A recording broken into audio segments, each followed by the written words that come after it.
Hey, it's Dr. Hoban with some tips for tackling assignments 2, 3, and 4. Okay, I'm going to ask you to take a deep breath with me several times in this video. We're going to start now. Take a deep breath. We got this. Okay, so here's the good news. Assignments 2, 3, and 4, you're actually doing the same thing. Now, this is barring the field experience component. That I'll address separately. I'm just going to address assignments 2, 3, and 4 in this video. So those assignments, you're doing the same thing. You're creating a lesson plan, but you're creating a lesson plan on 3 different topics. So there'll be a life science lesson plan, a physical science lesson plan, and an earth-based science lesson plan. So, but the directions otherwise are the same. There's just a lot of directions. So let me go through all of that. There's so much that I'm going to show you some things on screen to make it easier to follow so that you can go back and watch this video and maybe open these other tabs and things that I'm going to show you. So I'm on the instructions for assignment 2. So let's go through that. So for this one, you're going to do a physical science lesson plan. So I'm going to come down here. So I'm going here. You're going to design 3 lesson plans, one for each for modules 2, 3, and 4. Then you're going to teach one of those for your field experience hours. I only need a 10 to 15 minute video, so how much you teach of the lesson plan is up to you. I would give me your 10 to 15 best minutes, but we'll address that separately. So I'm going to just focus on the assignment itself. So let me go down. Okay, so this is really here where the directions start. So for the module 2 assignment, you will review the next generation science standards and identify physical science topics. I'm going to show you where these are in a second, but keep in mind in the next gen standards, everything is designated by its topic. So PS would be physical science, ESS would be earth-based science, and LS would be a life science standard. I know it seems obvious once I say it, but without knowing that, a lot of people miss it. So just know that each standard starts with those letters to indicate what domain it comes from. So you want, for this one, a physical science, a PS. So let's go through the steps. So first it says access the topic arrangements of the next generation science standards. Okay, you could go to this link. And if you do, it gives you, it's a document and you can scroll through to get information. So that may work for some of you. But for others, I'm going to give you a different link in the narrative that goes along with this video that takes you to this page instead. So notice this page says read the standards. If you want to learn more about how to read the standards, you can click here and get more information. But notice if I go down here, this will take me directly to standards for the topic and the grade level I'm looking for. So notice here you can look by grade, so you can select the grade level you're interested in. But then really important here, you can go to discipline and you can just select physical science. So if I do like grades 3 through 5, in physical science and submit it, it's going to give me just the standards for that grade level for physical science. So this is where you can narrow down to the standards that you want to use for your lesson.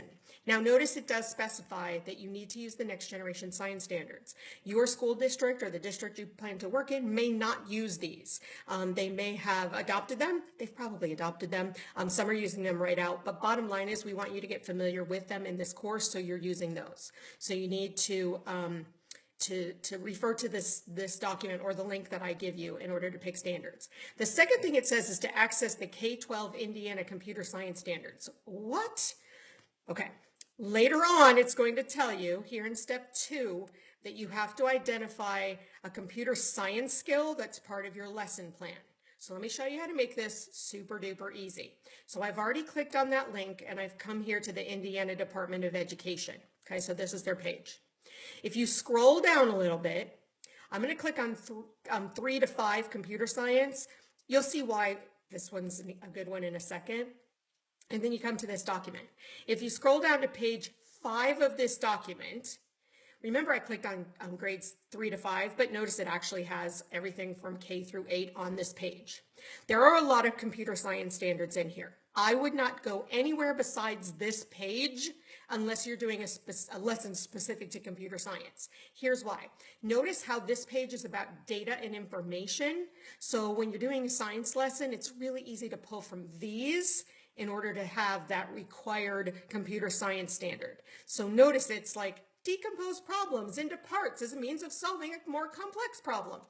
See how that can apply to lots of things? Or identify and collect data using digital tools. So these are generic enough or general enough that you should be able to find one in here that you can apply to virtually any lesson. If you go down past these, they get very computer science specific and probably won't work for most of you and most of your lessons. So stick here to page 5 of the Indiana computer science standards, and you'll pull one of these to use as part of your lesson plan as well. Okay, we got that. So that's back. I'm actually back here on step 1. So notice it says review the physical science standards and computer science skills to identify the content elementary students are expected to know, understand, and apply. So understand the standards. Okay, step 2. Then you pick your grade level and your physical science topic. Okay, so even though I showed you the standards first, what I would do is actually find a lesson first, and then it should have standards attached to it. So you're going to maybe work a little backwards. Okay. You can use lessons that already exist. Somewhere here in step 3, it says the lesson plan needs to be your original work. Yes, writing up the lesson plan for this course is your original work. You're not inventing a lesson. You're going to find a lesson that exists. It's already aligned to the next generation science standards, and you're going to use that. So please know that I'm not expecting you to come up with some creative new lesson. No, use a lesson that already exists. So I posted a separate announcement with a Padlet. The Padlet has resources for you. So these are things I've pulled or other students have suggested that are websites that have next generation science standard aligned lessons. So you can go in there, you can find something that works for you that's, in this case, physical science related, and they probably already have a lesson plan, including many of the things you need for this assignment, and it probably tells you the alignment to the next gen science standards. Do you have to use those? No. If you have lessons that you're already familiar with or that you have access to that you'd like to use, that's fine. But I know some people don't, so that's why I have the Padlet to give you some additional suggestions. So in step 2, you're determining what your lesson is, something you want or something from the Padlet. Okay. Step 3. Prior to designing your lesson plan, study the lesson plan exemplar. I've opened that for you here. Okay, that looks like this if you click on the link. This is a lesson plan already written out. We give you this same template that's blank for you to fill out for the assignment. But just here's to give you an idea of what it looks like to fill out. Notice there are places where you can just do bullet points. That's fine. Down here, you're going to give more detail about what's happening in each step of the lesson. Notice that you do have to put in your standards. So your next gen science standards, you'll put in your computer science standard, any other standards that apply. But down here, you're going to put in the learning objectives. So that's now where we've broken down the standard into learning objectives, and that's what you'll focus on in the lesson.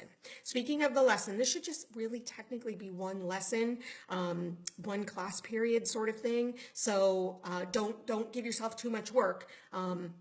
Pick something that is a bit smaller. Now I'm going to give you a bunch of things to factor in when you pick your lesson, so sit tight. Bear with me, we're getting there. But this is the template that we give you as an example, and then we give you a blank template to complete here in step 4. So you get your template, and then you're going to fill it out. Okay, now we need to take another deep breath. You ready? Because you're going to try to put an inordinate number of things into a single lesson. But I'm going to give you some tips for how to do that. So here are things that you want in there. So a hands-on experiment or online simulation. So the student should be doing something. A literacy strategy used with either fiction or informational text. So here just them writing something is not enough. Notice it refers to using text. So a great way to do this that's really simple is to just have either start by reading something, read an excerpt from a book, from fiction, from nonfiction, have them read something, have books available. That can just be a sideline part of your lesson, that you have certain written materials available for them to use to support the lesson. You just have to put something in there where I see that you're using text, but don't have them just read as part of the lesson. Make this like a sideline thing to your hands-on activity. Okay, you need a technology application. Don't get complicated there. So think broader than they sat at a computer for technology. A protractor is technology.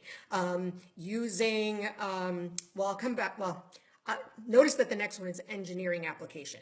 So these can actually go together. It's really important that you understand what engineering applications are as it relates to the next generation science standards. So some of you may know already, so I won't take your time here, but if you're not sure, Google that so you know what an engineering application is. The student should be designing or building something, and that's usually where your technology application will apply as well. Appropriate assessment ideas. I'll come back to that when we look at the rubric. Identify the type of thinking skill required. This one's such an odd one. Just at some point address that they're doing critical thinking, and we're golden. So that's what's here in the instructions. So remember that deep breath we took? Let's do another one.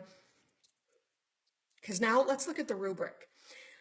Okay, you guys, there's so much more in the rubric than are in the instructions. So this is where it gets really important that we think creatively so that you're covering this. But I need to tell you, look me in the eyes right now. It is okay to not get every single point on these assignments because it would be not worth your time to nitpick down to the level of exceeds expectations for every one of these criteria. Okay, so please give yourself some grace. We do not have to hit every single thing in here because as I go through these, you'll see why I'm saying this. So here's what's in the rubric. You have your standards identified. Okay, cool, we covered that. You have your lesson goals and objectives. That's in your lesson plan where we were just looking. We've got that. That the objectives are developmentally appropriate and reflect students' level of content, knowledge, and skill at the time. So you shouldn't be doing like an 8th grade lesson with kindergartners. Okay, that one's pretty easy. Materials. A variety of materials and resources that are aligned to the lesson objectives are included. Okay, that's going to be just part of your lesson plan. I don't see you missing out having the materials. Just address what they are in your lesson plan. Okay, now it starts to go off a little bit. Cultural competency. So for this one, it's looking that you're incorporating the backgrounds of your students into the lesson. You can literally do this in one sentence. Tell me how you've experienced this before. Tell me how you do this at home. Tell me how your family, whatever. Just something that you're looking at or considering students' prior knowledge or their backgrounds or their cultural experiences. It does not have to be complicated. Just put it in there somewhere where you're considering that. How might you do this differently at home? Something like that. Okay, instructional activities. So you're planning to connect to learners' prior knowledge. So you could do this again at the beginning in just a sentence. What do we already know about this? Okay, you just have to have something in there where I see you're drawing from their prior knowledge. What do we already know? How have you experienced this? Something that pulls that in. Okay, again, could be a single sentence a question that you ask the students. Okay, we're still going. Scaffolding. So scaffolding means, again, like you're taking, if this is something brand new to them, that you're introducing a component, you're making sure they understand, and then you're building on that. Something that shows that the lesson is building over time will allow you to meet scaffolding. Okay, we're still going. Okay, differentiation. This is a single lesson. You should just do something to differentiate. So it could be, it needs to be related to the lesson. So maybe there's 2 ways they can demonstrate their knowledge. So whatever your assessment is, maybe they can do a written version or a recorded version. They can draw a picture, they can take a picture, they can write an explanation. That would be some differentiation. There are other ways to do it, but that would be just a simple way. If you gave different options for assessment, you would be good. Instructional activities. Real-world application is what I'm really looking for here. Notice it talks about real-world application in 21st century skills. So if your lesson covers this, if it's something real-world students can relate to and it's relevant, you're fine. Oh my gosh, we're still going. Okay, assessment quality and assessment differentiation.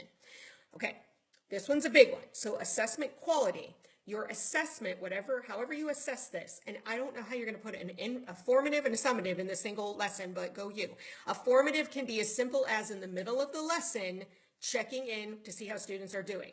Okay, so in the middle of your lesson, you can have okay, let's stop for a second, show of, 0 to 5, show me how many things, I'm using your fingers, show me how well you understand this. 0 is I'm still confused, and 5 is I've got it.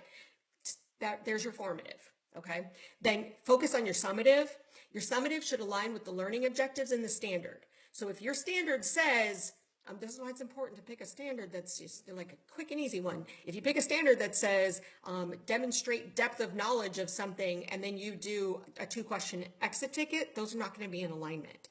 So your learning objectives and your standard should be in alignment with your assessment. You should be assessing the standard for there to be assessment quality. Assessment differentiation I talked about, just give multiple ways for students to do it, and then you've met differentiation throughout. I am still scrolling the rubric, y'all. Content knowledge. Lesson demonstrates a deep level of content knowledge in the subject areas. I mean, that's really broad. I can, if your lesson makes sense, then you'll have met that.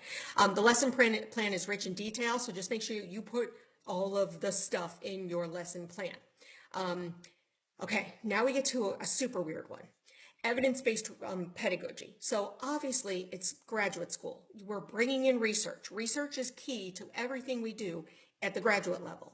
But you're writing a lesson plan. So where does this go? I'm going to give you a couple of options. If you want to put your citations in the lesson plan, you can. But if that's like not working for you, like to me, I'm like, no, then give me another page with just like, here's why I did what I did. Here's the level of evidence-based research I'm looking for. I call this the why behind the what. So in our courses, what you're trying to do is show that you're using research and scholarly evidence to support the decisions you're making. Like, I wrote the lesson this way because the research says this. That's what you're putting in for this evidence-based practices. That's what you're doing throughout all of our courses when we look for scholarly evidence. So you just need to put in, 2 or 3 examples of like how you used research to inform your decision making when you wrote the lesson. Again, it can be in the lesson plan if you're okay with it. It can be at the bottom of the lesson plan. It can be a separate page, but you do need those citations. Make sure you cite it. Make sure you cite anything in the lesson plan you got from somewhere else. So if you use Mystery Science and you grab a lesson from them, you have to cite that that's where you got the lesson. So that would get a citation along with anything that you are using as support for why you built the lesson the way you did. Ooh, I'm finally on the last one, professional writing. It's just where we'll look for, APA and grammar and all of that. So I know this was a lot. That's a lot of stuff to put in a single lesson. So you're going to do the best you can. Just make sure you address it. Have this rubric sitting there, like start your lesson, but then go back to the rubric and be like, okay, she told me, put in a sentence for this, put in something for that, put in, just make sure you're hitting all of these. Don't overcomplicate it though. Remember what I said, can be simple. A sentence, stop and check for understanding, things like that. And then you'll have it all covered. Okay. I know it's a lot. You've got this. The main thing here is I want you to focus on this. I want you to get something of value out of this assignment. So we have to use this rubric and these instructions, but most importantly, I want you to learn about the next gen science standards, and I want you to get some cool resources you can take away from this course that you can refer to later that have great lesson plans. So let's focus on that, and then all the other pieces will come into place. Okay, I'm here if you have any questions. I look forward to seeing what you do with these. They're always really fun to read, and good luck.